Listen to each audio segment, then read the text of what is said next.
As I was contemplating the videos that we're going to be showing over the next few weeks, a story that Dr. Reg Mallett told came to mind.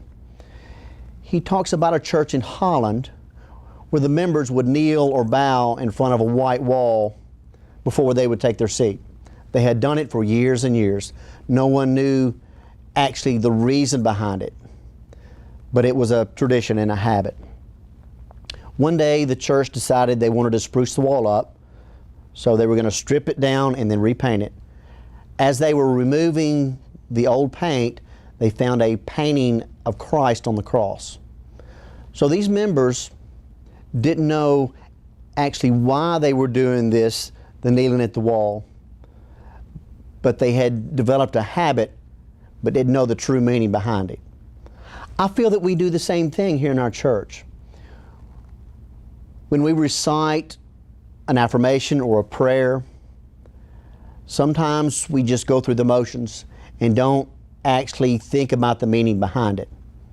Another example is the vow that we take when we join the church. We promise to support this church with our prayers, our presence, our gifts, our service, and our witness. Now, right in the middle of that is gifts. And yes, funding the church's budget is very, very important. But I want us to contemplate not only what we give to God financially, but how much of ourselves we give to God. Yes, we will give pledge cards and we will have the opportunity to make a pledge. You can look at the missional budget and see where the money goes. And you can see the good works that this church does for ourselves and our families, but also for families that may not even know that this church exists. Over the next 5 weeks, some members will be sharing what these promises mean to them.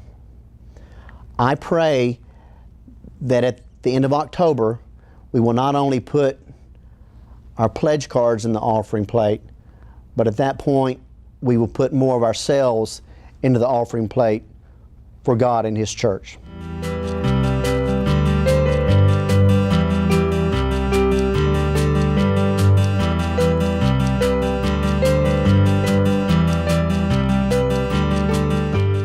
I feel our congregation has a very strong response with prayer. They stand behind you and help for you and pray for you in time of need.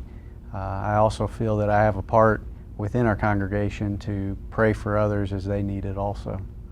Well, that's easy. I've been prayed for a number of times from this congregation. I've been a member of the church for 27 years, and like everybody else, we've gone through some hard times and we've had joyous times, and when we're prayed for, you can sure tell a difference. And I appreciate all the prayers we've had.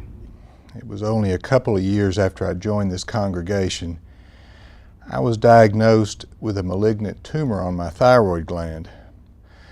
Like many people who receive a cancer diagnosis, I underwent surgery and radiation treatment. I was put on a prayer list at our church and a number of churches in town, and as the weeks and months went by, I was stunned by the number of cards and letters and calls I received.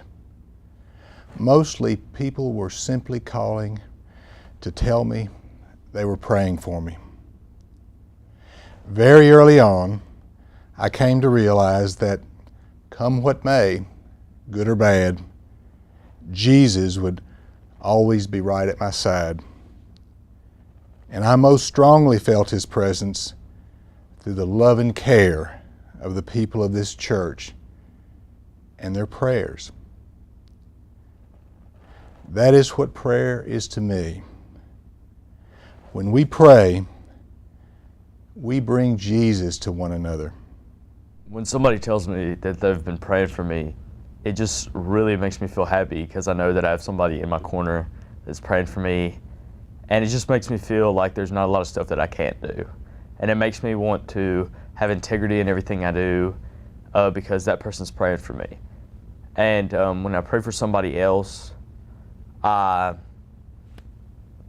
just hope that they feel good, and I just really, when I pray for somebody else, I pray that God helps them and just everything like that. I would say that just the feeling of love that we feel for each other when we do pray for other members of our church family. And I feel completely loved when I know that people are praying for me, especially in small settings like in our Bible study or in our VBS ministry, those small groups, knowing that they are taken away from that situation, knowing that you might need prayers or that you may go home knowing that someone in your group needs prayers. Well, this congregation, especially in recent years, has had a lot of serious issues in their lives, and I love getting the list in the newsletter and praying for those people. And then it really is a faith builder, I think, for me to do that. It's a faith builder for me to pray for others, and then to hear those reports about how God has worked in lives. I think about reports back about grandchildren who have struggled with cancer and how they're doing well and making progress. It's a blessing for me to be able to pray for people in our congregation.